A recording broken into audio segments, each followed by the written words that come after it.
जी, अस्सलाम वालेकुम जी। मैं उम्मीद करता हूँ आप सब लोग बिल्कुल खैरियत से होंगे और आप लोगों का वीकेंड अच्छे से गुज़र रहा होगा। तो जुमे वाले दिन की जो वीडियो थी वो मैं नहीं बना पाया था, थोड़ा बिज़ी था। तो आज पहले ज़रा इंडेक्स का एनालिसिस करेंगे, उसके बाद चार्ट वगैरह भी देखेंगे, उसके बाद कुछ शेयर्स हैं उनका भी एनालिसिस करने की कोशिश करेंगे जी। तो चलिए जी स्टार्ट करते हैं।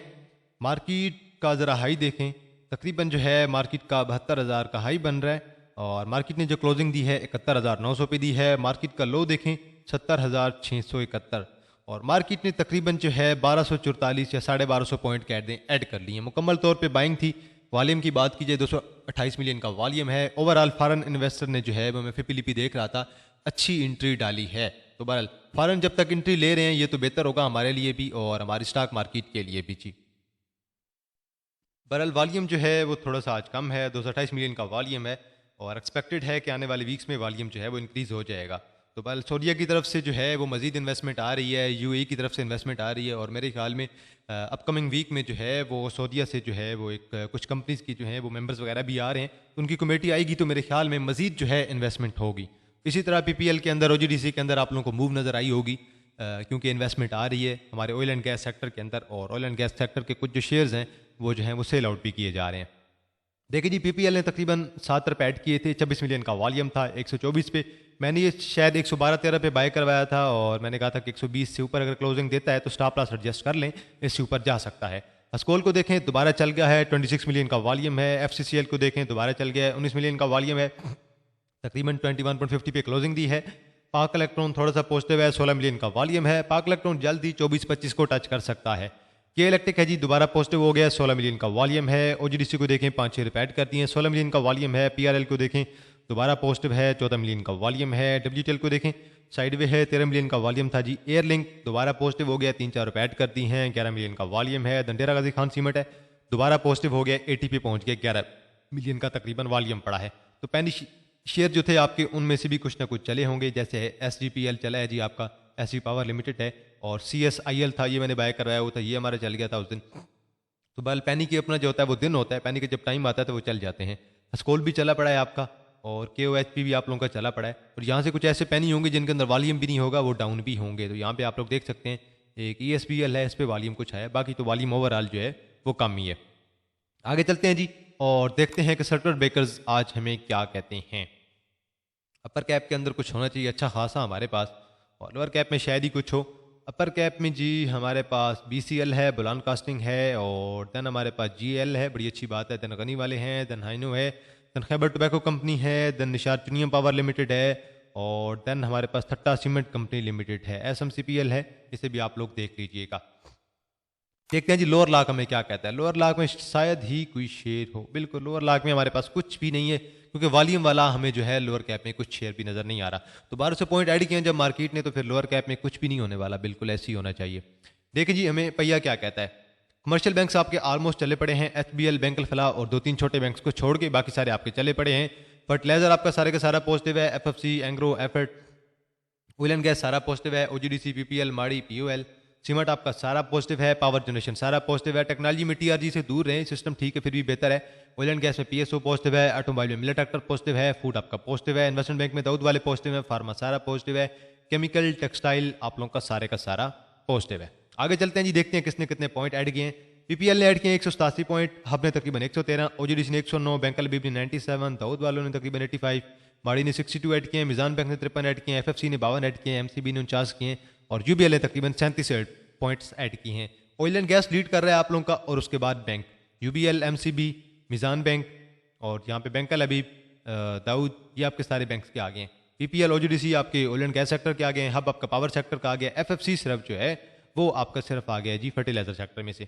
और निशात जो हमारे पास है, नेशनल बैंक ऑफ पाकिस्तान है माजत, इसने निकाले हैं 2 पॉइंट, निशात पावर ने निकाले हैं, हाइनू ने निकाले हैं, फैसल बैंक ने 2 निकाले हैं, अस्करी बैंक ने 3 निकाले हैं, HPL ने 3-4 निकाले हैं, स्टैंडर्ड चार्टर्ड बैंक ने 4-5 निकाले हैं, थल है, एवियन ने 12-13 पॉइंट निकाले हैं क्योंकि एवियन का रिजल्ट मेरे ख्याल में बुराया पड़ा था और देन हबीब मेट्रोपॉलिटन बैंक ने तकरीबन जो है वो 15 पॉइंट्स निकाले हैं।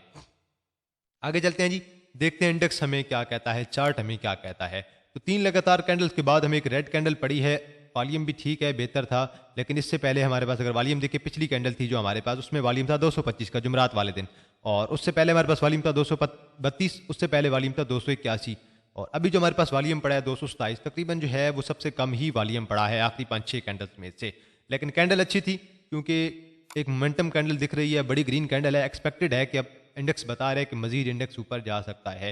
इंडेक्स कम अज़ कम जो है मजीद ऊपर अब जाने के चांसेस हैं और एक्सपेक्टेड है कि 72,400 को भी क्रॉस कर सकता है। अभी 71,900 पे है, मतलब 500 मजीद पॉइंट और देन उसके बाद जो है वो 73,000 को दोबारा भी क्रॉस कर सकता है। बहरहाल फिलहाल जो मेरा जो टारगेट है वो तकरीबन 72,400 का है या 72,500 कह सकते हैं। तो मजीद जो है 500 पॉइंट मैं एक्सपेक्ट कर रहा हूँ कि इंडेक्स को ऐड करने चाहिए। देखिए जी कुछ शेयर्स हैं, ये क्या कहते हैं इनका देख लेते हैं जी एनालिसिस ज़रा। एक तो कोसम है जी हमारे पास, कोहिनूर स्पिनिंग मिल लिमिटेड, तकरीबन 5.10 पे गया था, उसके बाद ये गिरा है और ये तकरीबन 4.20 पे गया है। अब 4.20 की इसकी फर्स्ट सपोर्ट है ऑलमोस्ट हमारे पास, और उसके बाद देन हमारे पास 4 की सपोर्ट है और देन हमारे पास 3.70 की सपोर्ट है। तो पहले ज़रा से देखते हैं 1 आवर पे, 1 आवर पे ये क्या कहता है। 1 आवर पे अब ये दोबारा उम्मीद है कि 4.30, और अगर दोबारा आता है 4.20 के लेवल पे तो आप लोग इसे ज़रूर कंसिडर कर सकते हैं। 4.30, 4.20 और 4, ये 3 लेवल्स पे आप लोग अपनी बाइंग रखें। अगर 4 से नीचे क्लोजिंग देता है 3.60 के लेवल पे आप लोग अपनी एवरेजिंग रख सकते हैं। स्लो बाइंग करें, कोई मसला नहीं है, ये शेयर चलना चाहिए। और अभी तक इसका जो है एक डाउन ट्रेंड चल रहा है, एक पैटर्न चल रहा है। वो पैटर्न ज़रा अगर आप लोग यहाँ पे ड्रा कर लें तो आप लोगों के लिए बेहतर होगा। यही पैटर्न इसका चल रहा है और अभी तक इस पैटर्न में से मुकम्मल तौर पे ब्रेकआउट नहीं मिल रहा। तो ये रहा आप लोगों का पैटर्न, इसी पैटर्न को फॉलो कर रहा है और इस पैटर्न के मुताबिक ये देखें अपना जो है नया से नया लो बना रहा है। यहाँ पे एक लो बना है, देन यहाँ पे बना है, देन यहाँ पे बना है, देन यहाँ पे बना है, और अब उम्मीद है कि इसे दोबारा नीचे आना चाहिए। और अब अगर इसी तरह से ये नीचे आएगा तो देन एक्सपेक्टेड है कि ये 4 पे क्लोजिंग दे सकता है। और अगर ब्रेकआउट यहाँ से हमें मिलता है तकरीबन 4.50 से, तो देन मेरे ख्याल में मैं ऐसे 4.85 और 5 की तरफ जो है वो टारगेट एक्सपेक्ट कर सकता हूँ। तो बहरहाल अभी तो डाउन आ रहा है, ज़रा इसे डाउन आते रहने दें। नेक्स्ट है जी हमारे पास एयरलिंक है। एयरलिंक की पहले तो डेली पे एक ट्रेंड लाइन मैंने ड्रा कर दी है और ये तकरीबन बन रही है 67 के लेवल पे। 67 के लेवल पे इसकी ट्रेंड लाइन है। अगर यहाँ से ब्रेक होगी तो देन मेरे ख्याल में इसका फर्स्ट टारगेट होगा 65 का और सेकंड टारगेट होगा 60 का। तो 65 से 60 के दरमियान जो है आप लोग इसकी बाइंग बना सकते हैं। बाकी रिजल्ट इसके देखें, रिजल्ट इतने अच्छे नहीं आ रहे हैं और यहाँ पे इसका रिजल्ट आया था 0.93 की अर्निंग थी और 1 आवर पे तो पॉजिटिव नजर आ रहा है। और असल में ना इस शेयर के अंदर ज़्यादा जो है बड़े इन्वेस्टर घुसे हुए हैं, ट्रेडर घुसे हुए हैं। इस वजह से अगर ये 1-2 कैंडल इसकी रेड पड़ती हैं तो अगले दिन दोबारा ग्रीन कैंडल पड़ जाती है। एक्सपेक्टेड है कि अगर ये 60 से 65 के दरमियान आता है तो मस्ट बाइंग बनती है, पर 67 को ब्रेक करेगा तो देन 60-65 के दरमियान भी आ जाएगा। नेक्स्ट है जी आप लोगों के पास शेल का ये ट्रेंड लाइन देख लें, ये इसका एक जोन बन रहा है और यही मैंने ड्रा कर दिया है। यहाँ से देख लें इसने हाई लगाया था तकरीबन 166 का, अब दोबारा नीचे आया हुआ है और तकरीबन 43 पे आया हुआ था। 143 मैंने आप लोगों को पहले की वीडियो में एक्सपोर्ट भी ड्रा करके दी थी। अब एक्सपेक्टेड है कि यहाँ से इसे दोबारा ऊपर जाना चाहिए 154 और 154 के बाद 162 और देन इसे जो है 167-8 की तरफ भी जाना चाहिए। तो ये इसका पैटर्न है, अभी तक तो ब्रेक नहीं हुआ। अगर यहाँ से ये ब्रेक करता है 143 से नीचे क्लोजिंग देता है अच्छे वॉल्यूम के साथ, एक मोमेंटम कैंडल के साथ, रेड कैंडल के साथ, तो देन एक्सपेक्ट कर सकते हैं कि अब ये 130-35 के लेवल पर भी जा सकता है। लेकिन अभी मुझे तो करंटली पॉजिटिविटी नजर आ रही है क्योंकि मेन टाइम पे एक यहाँ पे जो ग्रीन कैंडल नजर आ रही है, एक ग्रीन कैंडल इसे दोबारा जो है 148 की तरफ और देन 153 की तरफ लेकर जा सकती है इंट्राडे में। मेरे ख्याल में अच्छी कैमुलेशन हो चुकी है इसके अंदर ऑलरेडी और अब इसके अंदर जल्दी जो है वो गेन आना चाहिए। बहरहाल अब अगर यहाँ से ये लाइन ब्रेक करती गई आप लोगों ने चुप करके एग्जिट ले लेना है। आप लोग बेशक लॉन्ग टर्म के लिए देख लें तो यहाँ से भी एक अच्छी ट्रेंड लाइन ड्रा हो रही है। ये ट्रेंड लाइन जैसी ब्रेक होती गई तो देन आप लोग एक्सपेक्ट कर सकते हैं कि ये शेयर आपका 135 के लेवल पे भी आ सकता है। नेक्स्ट है जी हमारे पास थॉमसन, बड़ी अच्छी मूव के अंदर है। यहाँ से देखें अप गया है, तकरीबन हाई लगाया 33 का, दोबारा नीचे आया 29 पे और देन दोबारा इसने हाई लगाया ऑलमोस्ट 38 का, अब दोबारा नीचे आया है। अब अगर यहाँ से ऊपर जाएगा तो एक्सपेक्टेड है कि एक नया हाई लगाएगा। तो नया हाई अब ऑलमोस्ट कहाँ पे लगाएगा, नया हाई जो है इसने कम से कम जो है वो 38 से ऊपर का लगाना पड़ेगा। तो 39-40 का लगा सकता है। अभी तो इसके अंदर मूव आ रही है, पॉजिटिव न्यूज़ आ रही है, वॉल्यूम अच्छा है और एक्सपेक्टेशन भी अच्छी है कि भाई इसी ऊपर जाना चाहिए। ये रही इसकी ट्रेंड लाइन। ट्रेंड लाइन के मुताबिक अगर ये नीचे आता है आप लोग इसे 30-31 के लेवल पर बाय कर सकते हैं। 1 आवर पे देखते हैं जी, और 1 आवर के अंदर इसकी RSI तो डाउन है, मैकडी जो है वो पॉजिटिविटी शो कर रही है और उम्मीद है कि अगर ये दोबारा नीचे आता है तो आप लोग इसे 30 के लेवल पे बाय करें, अदरवाइज इसे अपने टारगेट के मुताबिक ऊपर जाने दें। तो लॉन्ग टर्म के लिए अगर 38 से ऊपर क्लोजिंग देता है 39-40 के ऊपर तो अच्छा होगा शेयर के लिए। दैन जी हमारे पास SNGP है, आखिरी कैंडल बड़ी अच्छी पड़ी है, तकरीबन 7.64 मिलियन का वॉल्यूम पड़ा था, मोमेंटम कैंडल है, वॉल्यूम बहुत अच्छा है, ग्रीन कैंडल है। अब एक्सपेक्टेड है कि इसे जो है वो 75 और देन उसके बाद ऑलमोस्ट जो है वो 80 को टच करना चाहिए। अभी 70 पे क्लोजिंग दी है, नेक्स्ट टारगेट जो है इसका तकरीबन 75 का होगा हमारे पास। देन जी हमारे पास पेस है। पेस ऑलमोस्ट जब 2.50 के लेवल पे मूव कर रहा था तब कोई बाय नहीं कर रहा था, तो उसके बाद अब देखें पेस तकरीबन हाई लगा चुका है 3.85 का और अभी मूव कर रहा है 3.26 पे।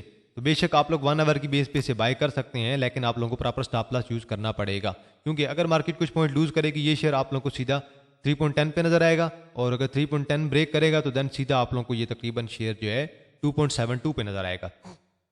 तो शॉर्ट टर्म के लिए बेशक आप लोग अपनी एंट्री बनाए रखें और 3.15 से नीचे आप लोग अपना स्टॉप लॉस रख लें। अगर आपने 3.30 पे अगर एंट्री लेनी है तो 3.15 से नीचे अपना स्टॉप लॉस एडजस्ट कर लें और देन टारगेट आप लोग अपना 3.63 का रख सकते हैं। तो 3.63 की इसकी रेजिस्टेंस है और सपोर्ट जो है तकरीबन हमारे पास 3.15 की है, उसके बाद हमारे पास सपोर्ट है तकरीबन 2.70 की है। अगर नीचे गिरता है तो बेहतर है, आप लोग इसमें ज़रूर बाइंग बना सकते हैं। नेक्स्ट है जी हमारे पास century paper and boards mill limited CPB। अब देखिए इसका तो रिजल्ट बड़ा बुरा आया था, 0.78 की अर्निंग है और ऑलमोस्ट तकरीबन 31 पे गया था और देन उसके बाद नीचे गिरा है और अब तकरीबन ये लो लगा चुका है तकरीबन 27 का। अब इसकी मुझे सपोर्ट नज़र आ रही है तकरीबन 27 की सपोर्ट नज़र आ रही है और 27 के बाद मुझे एक और सपोर्ट नज़र आ रही है 24.80 के लेवल पे। अभी ये डाउन आ रहा है डेली पे और डेली पे से मजीद नीचे आना है, डेली पे से नीचे आने दें। डेली पे कम से कम ये 27 से नीचे गिरेगा, 26.80 90 पे आएगा। तो बहरहाल ये जो इसका टारगेट मैंने आपको बता के दिया हुआ है 28.69 का, या आप लोग इसे 28.65 कह सकते हैं। तो ये शॉर्ट टर्म के लिए या 1 आवर में अचीव हो सकता है। तो बहरहाल ये 1 आवर में ऐसे लग रहा है, क्योंकि देखिए RSI ऊपर है, मैकडी ऊपर है, प्राइस स्ट्रेट है, तो 1 आवर पे ये इस टारगेट को टच कर सकता है 28.60 को, लेकिन ओवरऑल इसने दोबारा जो है वो 26.70-80 की सपोर्ट बनानी ही बनानी है। दैन जी आप लोगों के पास सिटी फार्मा लिमिटेड है और 1 आवर पे डाउन आता हुआ नजर आ रहा है और 1 आवर पे इसकी जो सपोर्ट है मुझे 24.80 पे नजर आ रही है और उसके बाद देन मुझे एक और सपोर्ट नजर आ रही है तकरीबन 24 के लेवल पे। अब इससे ज़रा नीचे आने दें, बाकी मैं इसकी ट्रेंड लाइन वगैरह आप लोगों को दिखा देता हूँ। ट्रेंड लाइन हमें क्या कहती है? ट्रेंड लाइन के मुताबिक अगर किसी ने बाइंग करनी है तो कम से कम उसे 24 से 24.50 का वेट करना चाहिए। अभी मूव कर रहा है 25.75 पे, अभी ज़रा नीचे आएगा, यहीं पे एक दफ़ा तो टच जरूर करेगा इसी जगह पे। इसी जगह पे जब टच करेगा तो हम यहाँ पे बाइंग बना सकते हैं। बाकी ये स्ट्रॉन्गली बुलिश है, अच्छी मूव के अंदर है, आप लोग इसे ज़रूर कंसिडर कर सकते हैं। बाकी इसे बेशक आप लोग वीकली चार्ट पे देख सकते हैं। वीकली चार्ट पे भी एक्यूमुलेशन यकीनन जो है इसकी देखिए कैंडल इसका रिजल्ट देखिए 0.93 का रिजल्ट आया था। बहरहाल अभी तो ये बुलिश मूव के अंदर है, आप लोग यहीं पे बेशक अपना इसी ट्रेंड लाइन के मुताबिक चलते जाएं और अपनी बाइंग जो है आप लोग बेशक 24.50 पे रखें और देन आप लोग अपना टारगेट जो है वो आराम से जो है वो 27.25 का अपने जेन में रख सकते हैं। और अगर 28 से ऊपर अच्छी क्लोजिंग आती है देन हम लोग एक्सपेक्ट करेंगे कि भाई अब इसे जो है वो तकरीबन 31 की तरफ भी जाना चाहिए। नेक्स्ट है जी हमारे पास CSAP Crescent Steel and Allied Product. अगर पाकिस्तान और ईरान का मंसूबा हो जाता है पाइपलाइन का तो देन यकीनन इस शेयर को बड़ा फ़ायदा होगा और SNGP को, SSGC को, सबको फ़ायदा होगा। अब मुझे इसकी जो सपोर्ट नज़र आ रही है तकरीबन 55.45 की सपोर्ट नज़र आ रही है, तो यहाँ से अगर ब्रेक करेगा तो देन 50 पे जाएगा। बल्कि अच्छी सपोर्ट है, रिजल्ट भी इसके अच्छे आ रहे हैं। यहाँ पे देखें इसकी 8 रुपये की अर्निंग आई थी और उनमें से 2 रुपये का उन्होंने डिविडेंड भी दिया था। अब एक्सपेक्टेड है कि इसे जो है वो नीचे आना चाहिए 55 के लेवल तक, कम से कम कैंडल की बेस में आप लोगों को बता रहा हूँ। 1 आवर पे देखें जी, 1 आवर पे भी डाउन है, 1 आवर पे दोबारा नीचे आएगा। तो 1 आवर पे अगर ये 55 के लेवल पे आप लोगों को मिल जाता है डेली के लेवल पे, आप लोग ज़रूर कंसिडर कर सकते हैं। करेक्शन वैसे इसने काफ़ी अच्छी खासी ले ली है, लेकिन एक और जो इशू है इसकी वीकली की कैंडल मुकम्मल तौर पे रेड कैंडल है और बड़ी मोमेंटम कैंडल है। उस कैंडल की बेस पे अब ये मजीद नीचे गिर सकता है, तो मजीद मेरे ख्याल में इसे 55 या 55 से थोड़ा नीचे भी आना चाहिए। देन जी हमारे पास ऑक्टोपस है। पहले तो इसे ज़रा वीकली चार्ट पे देखें, मुकम्मल तौर पे बुलिश है और वीकली चार्ट पे ऐसे लग रहा है कि जैसे अभी आहिस्ता आहिस्ता जा रहा है अपने 70 के लेवल की तरफ। अगर 70 को अच्छे वॉल्यूम के साथ, अच्छी कैंडल के साथ, वीकली की कैंडल के साथ करेगा तो देन हम लोग 80 का टारगेट भी कंसिडर कर सकते हैं। वैसे शेयर ऑलरेडी जो है काफ़ी ज़्यादा ओवर बात हो चुका है। अब रिजल्ट यहाँ पे इसका देखें, रिजल्ट आया था 0.26 की अर्निंग आई है, बहुत ही मिनिमम, बहुत ही कम आई है, लेकिन फिर भी इसके ऊपर अगले दिन उसके बाद अगर देखें उसी दिन ही इसके ऊपर रेड कैंडल पड़ गई है। तो बहरहाल ये रिजल्ट की वजह से हुआ है, लेकिन क्या है कि इसके अंदर बड़े इन्वेस्टर घुसे हुए हैं, वॉल्यूम आ रहा है। तो जब शेयर के अंदर वॉल्यूम आने लग जाता है, लोग उसके अंदर जो है वो एंट्री डाल लेते हैं और लोग उसे जो है वो ऊपर ले जाते हैं टेक्निकली। तो फंडामेंटल्स फिर ज़्यादा इतने मैटर नहीं करते हैं कि जब आपके पास ज़्यादातर इन्वेस्टर आ रहे हो बाहर से। तो बहरहाल एक तो ज़रा 1 आवर पे देखें, 1 आवर पे देखें बिल्कुल RSI जो है प्राइसेस आपकी ऊपर जा रही हैं, जबकि RSI मैकडी दोनों डाउन हैं। मेरे ख्याल में ऑक्टोपस दोबारा गिर सकता है, दोबारा जो है ये 59 और देन उसके बाद 55 के लेवल तक आ सकता है। लेकिन ओवरऑल जो है मुझे करंटली ये बुलिश नज़र आ रहा है, क्योंकि बड़े इन्वेस्टर्स के अंदर जब तक एंट्री डाले हुए हैं इसे मजीद ऊपर जाना चाहिए।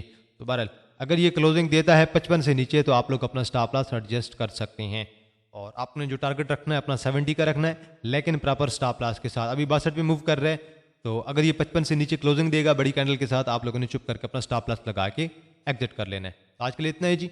बाकी एंड पे अनाउंसमेंट करता चलूँ जी प्रीमियम स्विंग्स ग्रुप की। अगर किसी ने ज्वाइन करना है 1000 इसकी फीस है। ये नीचे मेरा व्हाट्सअप नंबर गिवन है 031662653373, आप लोग कॉन्टैक्ट कर सकते हैं। और जैसे ही व्हाट्सअप करेंगे मैं आप लोग को सारी डिटेल्स वगैरह प्रोवाइड कर दूंगा। ग्रुप के अंदर इंटरडे कॉल भी होती हैं, शॉर्ट टर्म कॉल भी होती हैं, स्विंग्स कॉल भी होती हैं और देन इन्वेस्टमेंट कॉल भी होती हैं। तो जिसने भी ज्वाइन करना है आप लोग मुझे व्हाट्सअप करें, मैं आप लोग डिटेल प्रोवाइड कर दूंगा।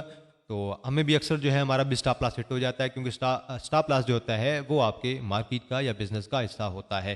क्योंकि मैं समझता हूँ कि अगर 5000 का लॉस हो रहा है आप स्टॉप लॉस के साथ एग्जिट ले लें तो बेहतर है, क्योंकि ये भी हो सकता है कि आने वाले दिनों में आपका वो 5000 का जो लॉस है वो 15000 या 20000 के लॉस में कन्वर्ट हो सकता है। दोबारा अगर किसी ने ज्वाइन करना है व्हाट्सअप नंबर नीचे गिवन है, डिस्क्रिप्शन में भी मिल जाएगा, आप लोग व्हाट्सअप करें, मैं आप लोग को सारी डिटेल्स वगैरह प्रोवाइड कर दूंगा। बाकी आप लोग की नज़र में कोई शेयर हुआ आप लोग कमेंट सेक्शन में ज़रूर मेंशन कर दीजिएगा, मैं इस पर वीडियो ज़रूर बना दूंगा। और मज़ीद जो है फंडामेंटल एनालिसिस की जो वीडियोज़ हैं वो भी इंशाल्लाह नेक्स्ट वीक से दोबारा आने लग जाएंगी। तो आज के लिए इतना है जी, इंशाल्लाह आप लोगों के साथ दोबारा मुलाकात होगी एक नई वीडियो के साथ। तब तक आप लोग अपना ख्याल रखिएगा। अल्लाह हाफिज़।